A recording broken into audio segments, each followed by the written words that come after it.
¿ya?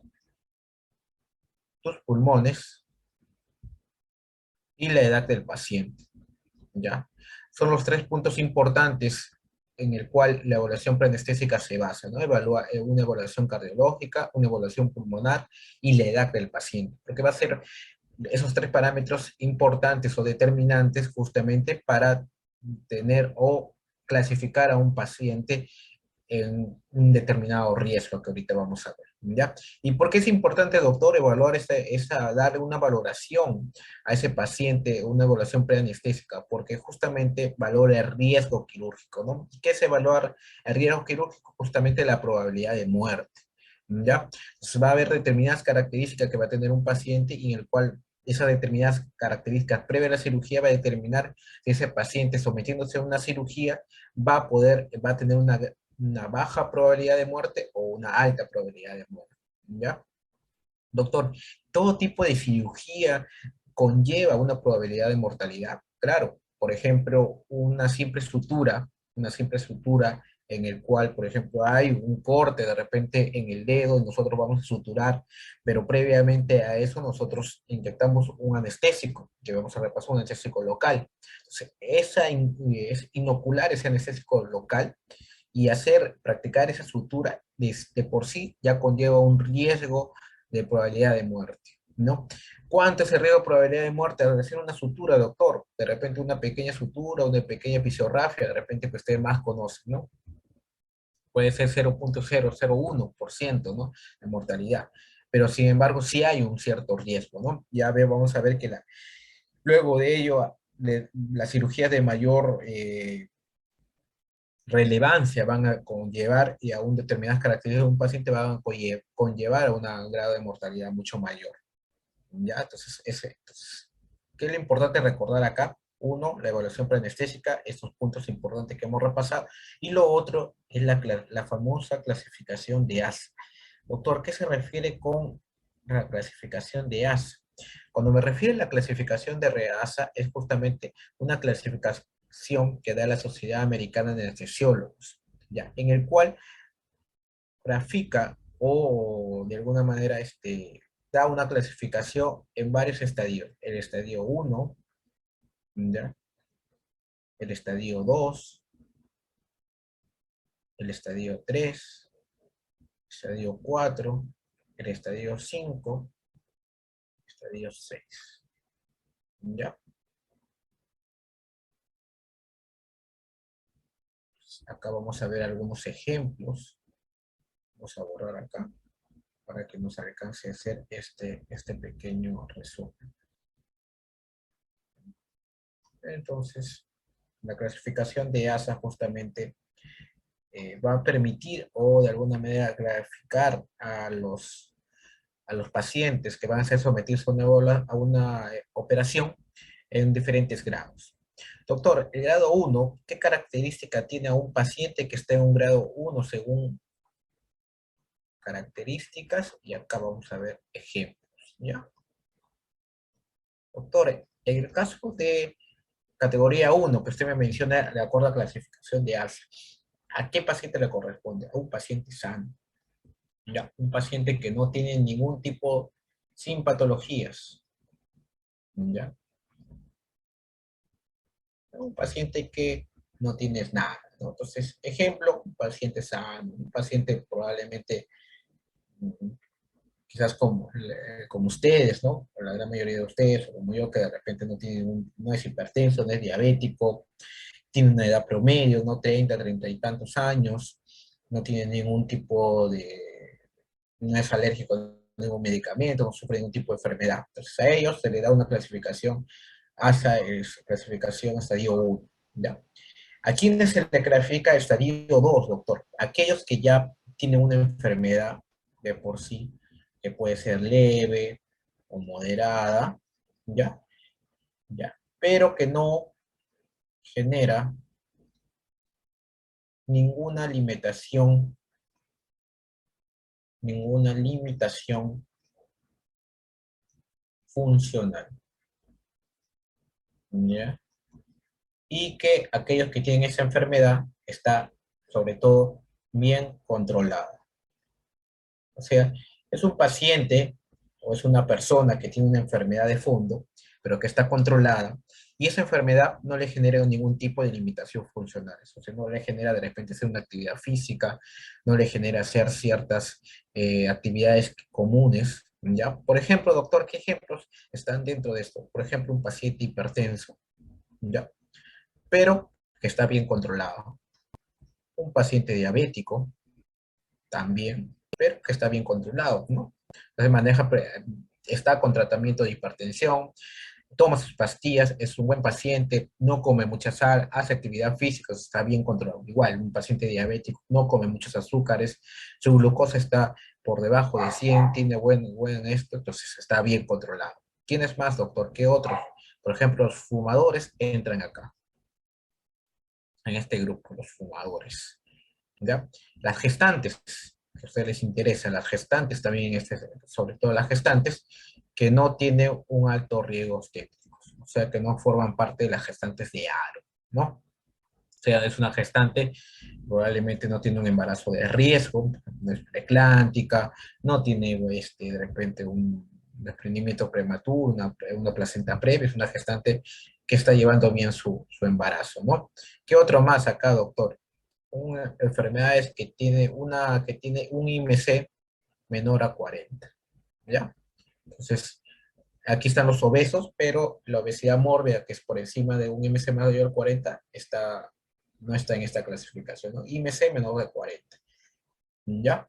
Aquí también están los neonatos, como otro ejemplo. ¿Ok? ¿Quiénes son dentro de la clasificación 3, doctor? Están los que tienen una enfermedad también moderada, ¿ya? Que le genera limitaciones funcionales, que le genera una limitación funcional, ¿ya? Y sobre todo que esa enfermedad que ellos tienen no está bien controlada, no está bien controlada, ¿ya? O sea, es un hipertenso, pero que a pesar de está con presiones siempre de 160 sobre 90, o sea, está mal controlado. Es un diabético que tiene azúcar en ayunas de repente por encima de 200, hemoglobina glicosilada en 8, entonces está mal controlado. Aquí entran las gestantes en alto riesgo obstétrico, o sea, una preeclántica, una que tiene una placenta previa. Aquí entran los que tienen un IMC mayores a 40, que es el tipo de obesidad grado 3, o también llamada obesidad mórbida, ¿no? ¿Ok? Aquí va. Aquí es el grupo 3. Doctor, y el grupo 4, ¿quiénes están dentro del grupo 4? Aquellos que ya tienen una enfermedad severa, ¿ya? Que tienen una enfermedad severa. ¿Quiénes están, por ejemplo, aquellos que tienen una insuficiencia renal de repente, una insuficiencia cardíaca, ¿ya? Aquellos que han tenido un infarto agudo de miocardio, menos de 3 meses, o un accidente cerebrovascular también menos de 3 meses. O sea, tiene una enfermedad severa, ¿ya? Grado 5, doctor, aquellos que su esperanza de vida, o sea, su probabilidad de muerte va a ser menos de 24 horas. O sea, son aquellos que ya su probabilidad de mortalidad se va a dar en menos de 24 horas. ¿Ok? Probabilidad de muerte. ¿Quiénes son ellos, doctor? Por ejemplo, aquellos que han sufrido una ruptura de órganos, sobre todo. ¿Ya? ¿No? Sobre todo, por ejemplo, si se rompe la arteria aorta, ¿no? La aorta, de repente una rotura renal, una rotura hepática, ¿no? De vaso. Pues aquellos que tienen probablemente su esperanza de vida o su mortalidad menos de 24 horas están dentro del grupo 5. Y el grupo 6, doctor, el grupo 6 es el que, dentro de la clasificación grado 6, Están aquellas personas que, por ejemplo, son candidatas ya, a donador de órganos. O sea, tiene una, son, ¿por qué se le clasifica? Porque son potenciales donadores de órganos, ¿ya? Entonces ellos son. Entonces, doctor, y acá, ¿qué es importante recordar, doctor? ¿No? Sobre todo hay que recordar esto, ¿no? Los estadio 2, estadio 3, ¿no? Los ejemplos que les he puesto acá, hipertenso bien controlado, diabetes, hipertenso mal controlado, estadio 3. Y por ahí el estadio 4 que podría complicar, ¿no? Son generalmente las preguntas van orientadas a distinguir quién es un estadio 2, un estadio 3 sobre todo, ¿ya? Entonces, ese es el resumen sobre la clasificación de ASA y que está dentro de esta evaluación preanestésica que se hace a toda persona que va a ser sometida a una operación, ¿no? Para verificar su grado de mortalidad, ¿no? Entonces, mientras menos sea el grado de ASA, menos mortalidad. La mortalidad va de arriba a abajo, ¿no? Entonces, mientras que esté en un estadio 5 o 6, ya casi es muy por encima del 90% que podamos, ¿no? Entonces, aquí está el gráfico ya. Aquí ya, bueno, eso cuando ya se les cuelgue la diapositiva en el portal ya lo van a poder leer. Pero aquí hemos hecho el resumen.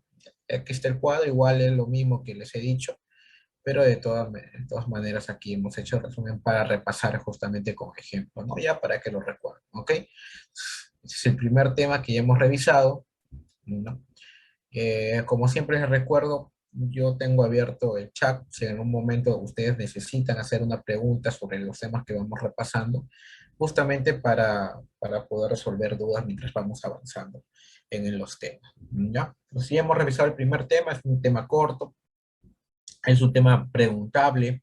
Pues es importante recordar la clasificación de ASA, ¿ya? Porque podría ser materia de preguntas, ¿no? Por ahí una pregunta, te pueden poner un caso clínico, ¿no? Una persona que va a ser sometida a operación, es hipertenso, pero está bien controlado, ¿a qué clasificación de ASA le correspondería? ¿No? Entonces, preguntas así podrían venir en tu examen, ¿no?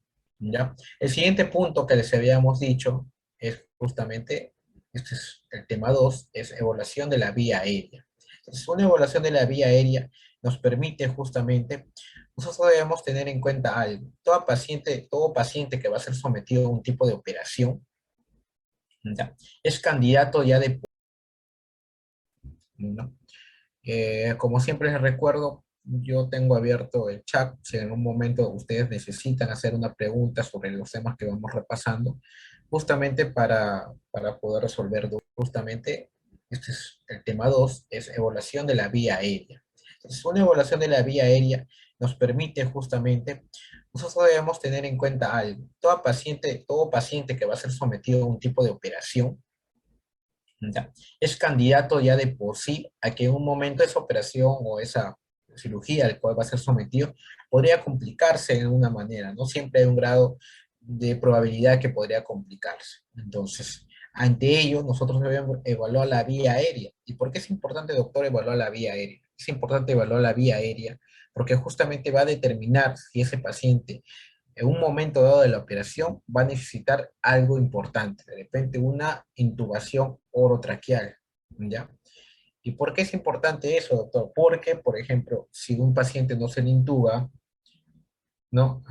Si a un paciente no se le intuba, entonces probablemente pueda entrar en una falla respiratoria, puede entrar en una falla respiratoria, ¿ya? Entonces, a esos pacientes, si está una operación, nosotros debemos justamente procurar y salvar la vida de esos pacientes. O sea, la evaluación de la vía aérea previo a la cirugía es importante. ¿Por qué? Porque va a permitir, acá lo vamos a poner, ¿ya? Va a permitir justamente que ante una eventual falla respiratoria, ¿no? Que probablemente pueda haber en la operación una eventual falla respiratoria, nosotros podamos intubar al paciente, ¿no? Intubar al paciente, una intubación, ¿ya? Entonces es importante evaluar la vía aérea. Y doctor, ¿cómo el anestesiólogo evalúa la vía aérea? Justamente se basa o se da, lo evalúa mediante dos, principalmente entre la famosa regla de 332 y el test de Malampati. Hay otros parámetros más que lo evalúa, pero es importante recordar sobre todo estos dos parámetros. Y doctora, ¿a qué se refiere con la regla del 332? Entonces, la regla del 332 te va a permitir justamente ver la abertura vocal que pueda tener un paciente. Por ejemplo, el primer 3 está asociado a la distancia que hay entre el incisivo superior y el incisivo inferior. ¿Ok? Esta distancia debería ser aproximadamente de 4 centímetros o se iguala a 3 dedos, como están en la figura. ¿Ya? Esa distancia, entonces, de la apertura bucal, la apertura oral, en la distancia entre el incisivo superior y el incisivo inferior, debería ser de 4 centímetros o de 3 dedos. Luego, otro parámetro que evalúa justamente la distancia del mentón hacia el hueso yoides que está acá. Esa distancia debería ser también de 3 centímetros. ¿Ya? O distancia de 3 dedos, 3 centímetros. Y la otra distancia justamente va a ser del hueso yoides hasta el cartílago tiroides, ¿no? Esa distancia debería ser también, debería ser de 2 dedos o de 2 centímetros, ¿ok? Esa es la famosa regla del 3-3-2. La primera distancia entre el incisivo superior e inferior, la distancia entre el mentón y el hueso yoides, y la distancia entre el hueso yoides y el cartílago tiroides.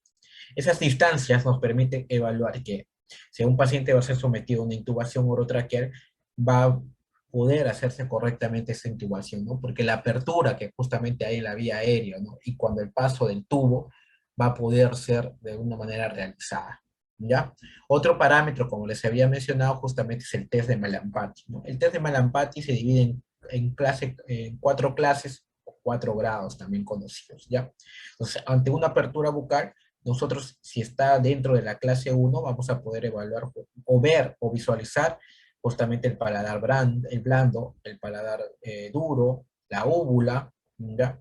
Eso es visible a la apertura bucal. Nosotros le pedimos al paciente que lo habla totalmente su boca y con una linterna podemos evaluarlo. Si vemos todas esas, el paladar blando, duro, la úvula, está dentro de la clase 1. Si nosotros ya vemos parcialmente, de repente la úvula ya se va notando parcialmente, el paladar blando solo es visible parcialmente, ya pertenece a la clase 2.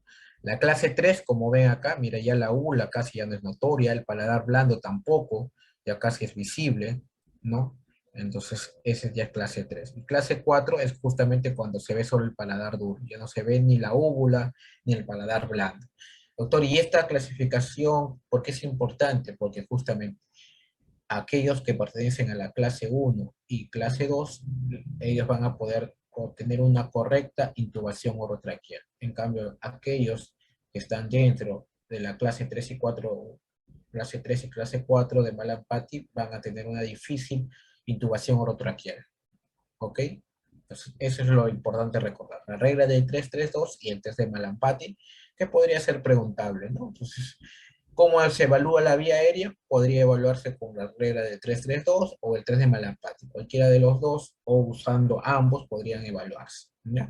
¿Por qué es importante evaluar justamente la vía aérea? Porque todo paciente que va a ser sometido a una operación quirúrgica, en este caso, debemos tener en cuenta que podría entrar en una eventual falla respiratoria y nosotros vamos a tener que hacer una intubación orotraqueal. Entonces, ¿qué otras indicaciones que podrían nosotros determinar que ese paciente va a tener que ser intubado, ¿no? Como les digo, uno es aquellos que están en una insuficiencia respiratoria grave, ¿no?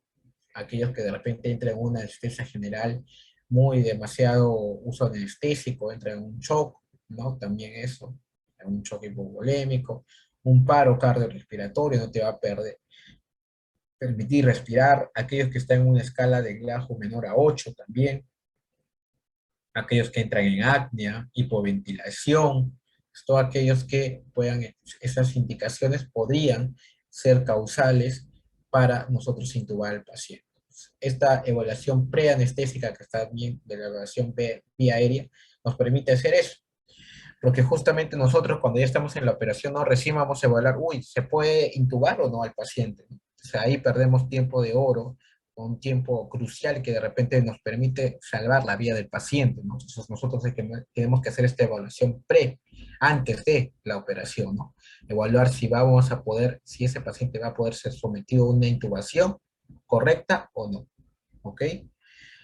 Y doctor, ¿qué pasa si esos pacientes no evaluamos con la regla que usted me menciona, el test de Malampati, y vemos que de repente la intubación no va a ser de una manera adecuada? Entonces ya tenemos una evaluación previa que si el paciente llegara a estar en un estado de repente de shock, de falla respiratoria, no vamos a poder intubarlo. Entonces, ¿qué otras alternativas nosotros podemos tener, no? Entonces, aquí ya viene el abordaje de la vía aérea quirúrgica.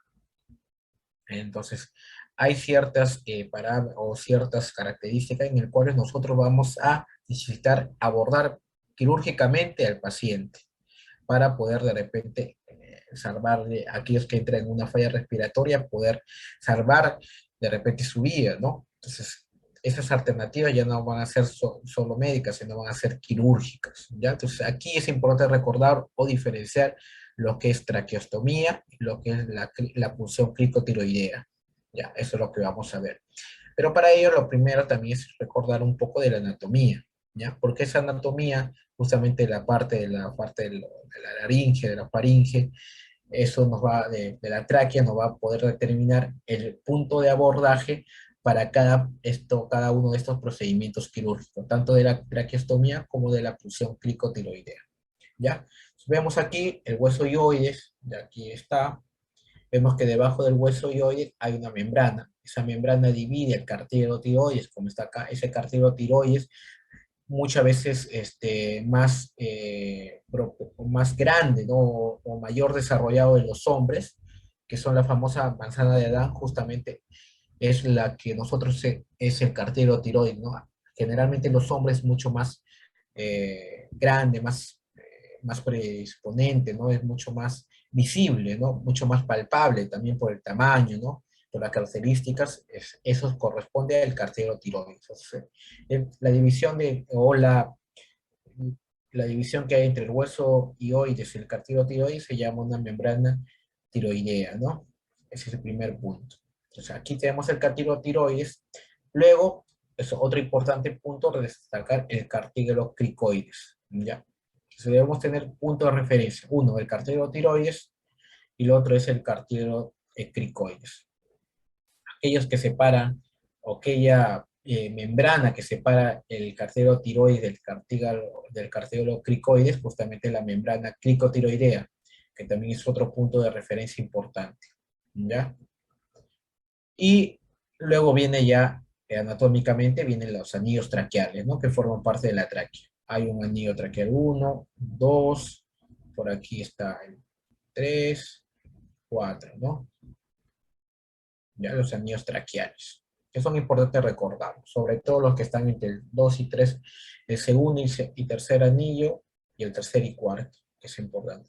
Doctor, ¿y por qué es importante recordar esos puntos que usted me señala? Porque justamente van a ser puntos de acceso, por tanto, para la traqueostomía como la punción cricotiroidea, ¿ya? Entonces, doctor, usted cuando menciona traqueostomía, ¿a qué se refiere, no? Es la comunicación de la tráquea justamente con el exterior, ¿ya? Hay una comunicación de la tráquea con el exterior, pero mediante una cánula, como ven acá. La colocación de una cánula que permite la comunicación del exterior con el interior, justamente es a lo que se conoce como una traqueostomía, o algunos le conocen como traqueotomía, ¿ya? Esa es la definición de traqueostomía. ¿A quiénes se le indica traqueostomía, doctor? Sobre todo la indicación principal y la que está resaltada, se resaltará acá, sobre todo aquellos pacientes que van a ser sometidos a una intubación prolongada, ¿ya? Entonces, aquellos pacientes que de repente ya se hizo una intubación orotraqueal, ¿no? Por una determinada falla en la operación, ¿no? Una falla respiratoria, el paciente entró, ok. X motivos, el paciente se le intubó, ¿ya? Esos pacientes, esa intubación ha estado varios días, incluso se ha prolongado más de 14 días, más de 15 días, más de 2 semanas. Pues, aquellos pacientes que ya están con un tubo orotraqueal más de 2 semanas, se les va a indicar una intubación, un procedimiento quirúrgico llamado traqueostomía, ¿ya? Entonces, la traqueostomía, a diferencia de la punción cricotiroidea, se utiliza sobre todo en operaciones que están programadas, ¿ya? Eso es lo importante. O es un acto, una operación, la traqueostomía, pero de manera programada, ¿ya? En cambio, la punción cricotiroidea se utiliza cuando hay una obstrucción de la vía aérea superior, por ejemplo, un trauma, pero en caso de emergencia, esa es la diferencia. Acá es programada la traqueostomía, en cambio la cricotiroidea es utilizada en emergencia, por emergencia, ¿ya? El acceso, doctor, ¿cuál es el punto de acceso para la traqueostomía? Justamente el acceso a la traqueostomía va a ser entre el tercer y cuarto anillo traqueal de preferencia. Opcionalmente puede utilizarse el segundo y tercer anillo traqueal, ¿no? Ese es el punto de acceso, el punto de referencia para nosotros hacer esta operación de la traqueostomía. En cambio, en la punción cricotiroidea va a ser importante justamente esta membrana que habíamos recordado, ¿no? La membrana que separa el cartílago tiroides con el cartílago cricoides. O sea, va a ser la membrana cricotiroidea el punto de acceso, ¿ok? ¿Ya? Y el punto de acceso es así, mira. Generalmente, como ya habíamos dicho, la indicación es cuando hay una obstrucción que se da de manera súbita. Y al ser súbita, entra justamente a determinarse que es una emergencia. Si el paciente no puede respirar, hay una obstrucción de manera súbita, nosotros tenemos que actuar. ¿Y qué acto quirúrgico le podemos hacer? Una punción cricotiroidea. El punto de acceso es justamente la membrana cricotiroidea. Ya vemos que de repente podemos acceder a la membrana a veces con una aguja o a veces, muchas veces con un lapicero, como hemos visto en las películas, ¿no? Cuando ven un lapicero le dicen, a ver, no puede respirar, ¿no? Ven que le aplican con fuerza y le abren, ¿no? La vía aérea. Esa es justamente la punción cricotiroidea. Generalmente se utiliza un ángulo más o menos de 45 grados y se le accede, ¿no? El punto de acceso va a ser la membrana cricotiroidea, ¿ok? Eso es importante recordar, ¿ya? ¿Y qué complicaciones puede dar la traqueostomía? Como todo acto quirúrgico puede dar complicaciones. Dentro de las complicaciones, la más frecuente, sobre todo, deberíamos recordar que puede ser la hemorragia, ¿ya? Sobre todo hemorragia. O sea, nosotros hacer el pequeño corte, colocar la cánula, podría generar hemorragia. Otro podría obstruirse, esa cánula, como hemos visto, podría obstruirse con fluidos también, ¿ya? Se puede obstruir. Y más tardíamente podría haber una estenosis o la formación de una fístula. ¿Cómo una fístula, doctor? De repente por aquí se arma una comunicación. Una fístula es una comunicación que de repente hay entre la piel y la cánula. Se forma como una comunicación. O puede ser posterior, ¿no? La comunicación de la cánula, en este caso, por ejemplo, con un vaso sanguíneo, por ejemplo, con la aorta, que podría estar por ahí pasa, podría haber una comunicación. Entonces, eso ya es una complicación más tardía, una fístula, ¿no? O una estenosis también, ¿no? Entonces, también podría darse. Y en caso de complicación de la función cricotiroidea, es lesión de la glotis, ¿ya? Entonces, es importante recordar la diferencia en la traqueostomía y la punción cricotiroidea, ¿no? Uno, indicaciones, generalmente es programada, como les había dicho, es una operación programada, a diferencia de esto que es por emergencia, ¿ya? La indicación más común es por intubación prolongada, ¿ya? La indicación más común cuando hay una obstrucción de manera súbita de la vía aérea. Acceso a nivel del tercer y cuarto anillo traqueal, acceso a nivel de la membrana cricotiroidea, complicaciones, sobre todo la hemorragia, y lo otro es la lesión de la glotis. ¿Ya? Esos son los puntos que más importantes nosotros podemos destacar de esta parte. De diferencias, un poco de recordaris anatómico, ¿no? De la parte de la laringe, es importante nosotros mencionar. ¿Ya? Ese es el acuerdo al segundo tema, abordaje de la vía aérea, y ya vamos a ver el siguiente tema, ¿ya? Que es justamente, ya vamos a ver lo que es la anestesia. Los tipos de anestesia. Habíamos mencionado al principio de la clase que existe 2 tipos de anestesia. Anestesia regional y la famosa anestesia general. ¿Ya? Esta anestesia regional podría subdividirse hasta en tres formas, como se pueda. Puede ser a nivel local, ¿ya? Esto puede darse a nivel local, puede darse a nivel neuroaxial, ¿ya? A nivel neuroaxial de la columna, o también a nivel de los plexos. Son las distintas formas de anestesia regional que puede haber. La que vamos a repasar el día de hoy es esta, la neuroaxial. La local, como tal, no es un tipo de anestesia, ¿no? Como les digo, anestesia local, ¿no? Uno dice, no, es otro tipo, no hay regional, local y general, ¿no? La local está dentro o forma parte de la anestesia regional. ¿Y a qué me refiero con local? Que, por ejemplo, como les había dicho en ejemplo al principio, ¿no? Tengo un corte o una episiotomía que la vamos a suturar, ¿no? Se utiliza anestésicos locales. Entonces, ahí generalmente es un tipo de anestesia local, ¿no? Pero que forma parte de la anestesia regional. Y la anestesia general, que justamente es la que ya hay que hay ciertas características y de una manera general. ¿Qué indicaciones vamos a ver? Ya, entonces, es lo que primero quería hacerles recordar. Lo primero que vamos a revisar es acerca de la anestesia regional. Ya, este se vendiera a ser el tercer tema. Como digo, son cuatro temas que vamos a repasar el día de hoy. Ya hemos repasado dos. Este es el tercer tema. Es importante repasar, doctor, en anestesia regional. Uno, que hay dos formas en el cual puede presentarse la anestesia regional. Una de ellas es la famosa intradural y extradural. Intradural, extradural, doctor, ¿y en qué se diferencia? Se diferencia básicamente en que uno atraviesa la dura madre y otro no atraviesa la dura madre. Sabemos que la dura madre es una capa meningia, ¿no? Que recubre justamente el sistema nervioso, en este caso el sistema de la columna, que forma parte del sistema nervioso central, ya lo cubre, ¿no? Es como una membrana de protección, ¿no? Y dentro de esa meningia hay ciertas capas, ¿no? La dura madre, la aracnoides y la pia madre, ¿no? La más que está más por fuera justamente es la dura madre.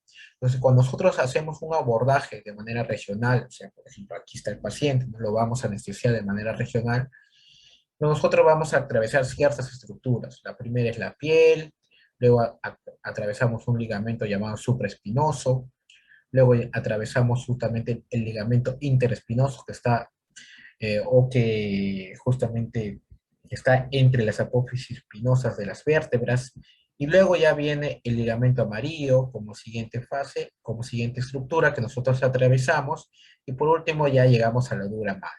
Entonces, la diferencia entre anestesia intradural, también llamada espinal o raquídea, como acá lo pongo, ¿ya? Esa que es porque intradural atraviesa la dura madre, mira acá, ¿ya? Atraviesa aquí la dura madre.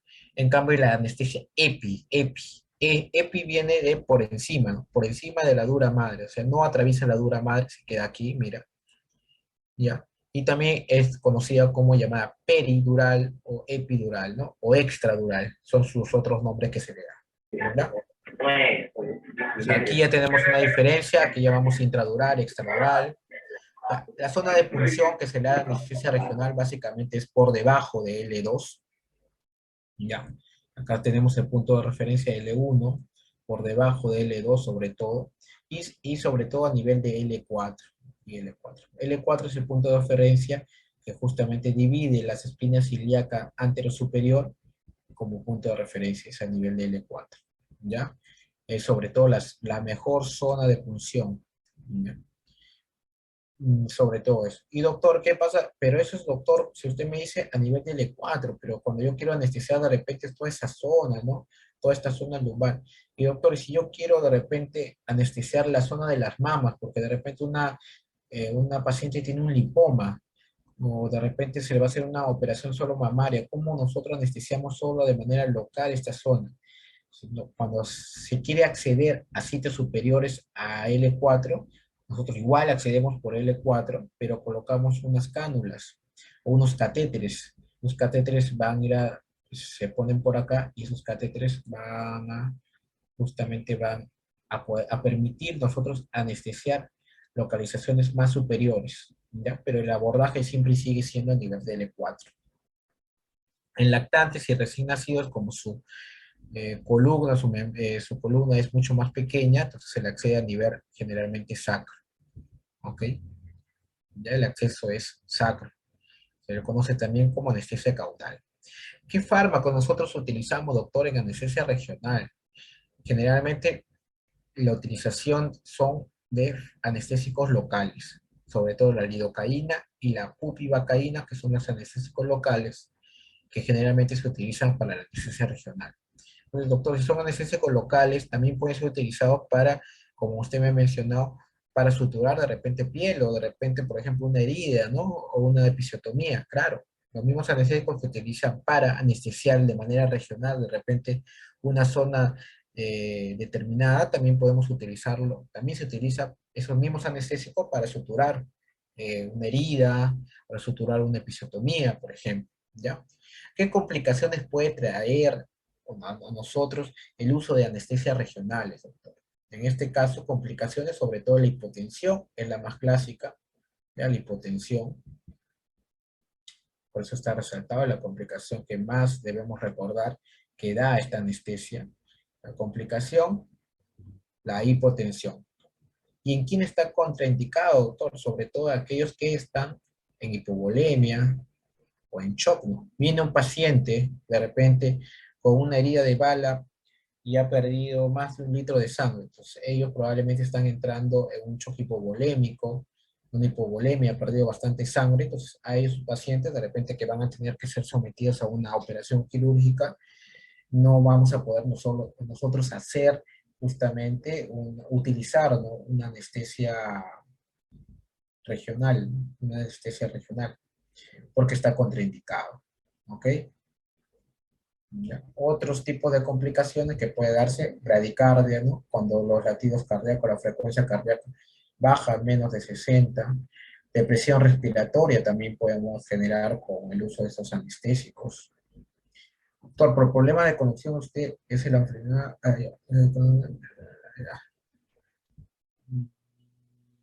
Ya, entonces, a ver, un ratito, pero ya. Entonces, eso es generalmente lo que nosotros vemos, ¿no?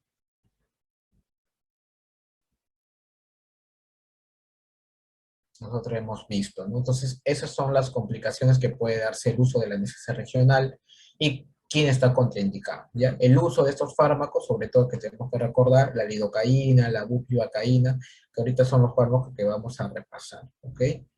Es importante nosotros recordar esa parte.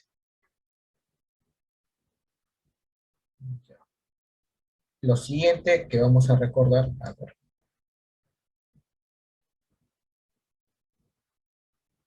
lo siguiente que vamos a recordar es justamente los fármacos. Vamos a ver qué anestésico se utiliza para la anestesia local. Dentro de ellos, los fármacos que más se utilizan, como les había mencionado, la lidocaína y la bupivacaína. Esos fármacos están dentro de unos grupos farmacológicos, que se van a hacer unos grupos ésteres y los otros son los grupos amigas, ¿ya? La diferencia entre el grupo éster y amida justamente va a ser el enlace, ¿no? Uno va a ser un enlace éster y el otro va a ser un enlace amida, la que va a diferenciar, ¿ya? ¿Ok? ¿Ok? Eso es lo que vamos nosotros a ver.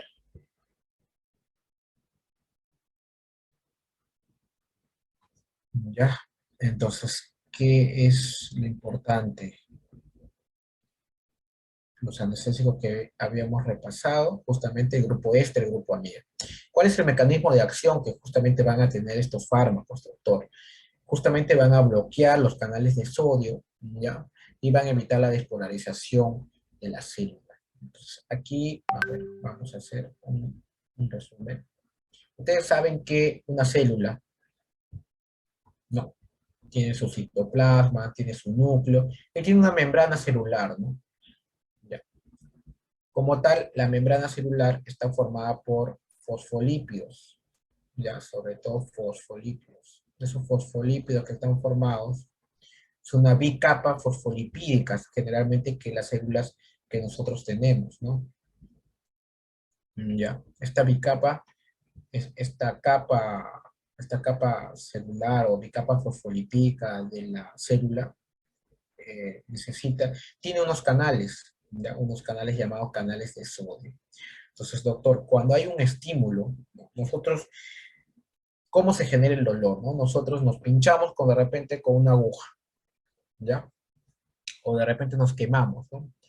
Esos receptores que están a nivel de la piel justamente transmiten de una manera en milisegundos unas señales nerviosas que van al cerebro y pum, provoca el dolor, ¿no? Y provoca que nosotros pum, retiremos de repente por el sitio que nosotros estamos generando el dolor. ¿Ok? Entonces, eso es importante recordar.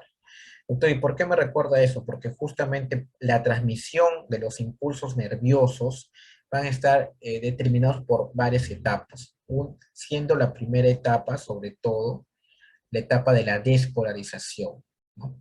Entonces, para que se transmita un impulso nervioso, justamente la primera etapa que atraviesa es despolarizar a la célula. Y doctor, ¿cómo despolarizo yo la célula para que se transmita el impulso nervioso? Tú tienes acá tu célula, va a entrar a una etapa de despolarización. Y para que haya la despolarización, nosotros vamos a tener unos canales, ¿ya? A nivel de la membrana. Entonces, aquí va a haber unos canales, ¿ya? Unos canales llamados canales de sodio, ¿ya? Entonces, los canales de sodio, tú sabes que extracelularmente el catión que abunda es el sodio. Entonces, aquí tú tienes la célula, abunda por fuera el sodio y por dentro abunda el potasio. El catión extracelular más importante del cuerpo humano es el sodio. El catión más importante intracelular de la célula es el potasio. Si viene el impulso nervioso, tiene que abrir estos canales de sodio, permite para que se despolarice la célula. ¿Y qué quiere despolarizar? ¿Qué quiere decir despolarizar la célula, doctor? Que va a entrar sodio, ¿no? Que está afuera, entra el sodio. ¿Y por qué se va a entrar sodio? Porque justamente va a haber canales de sodio que se abran. Entonces,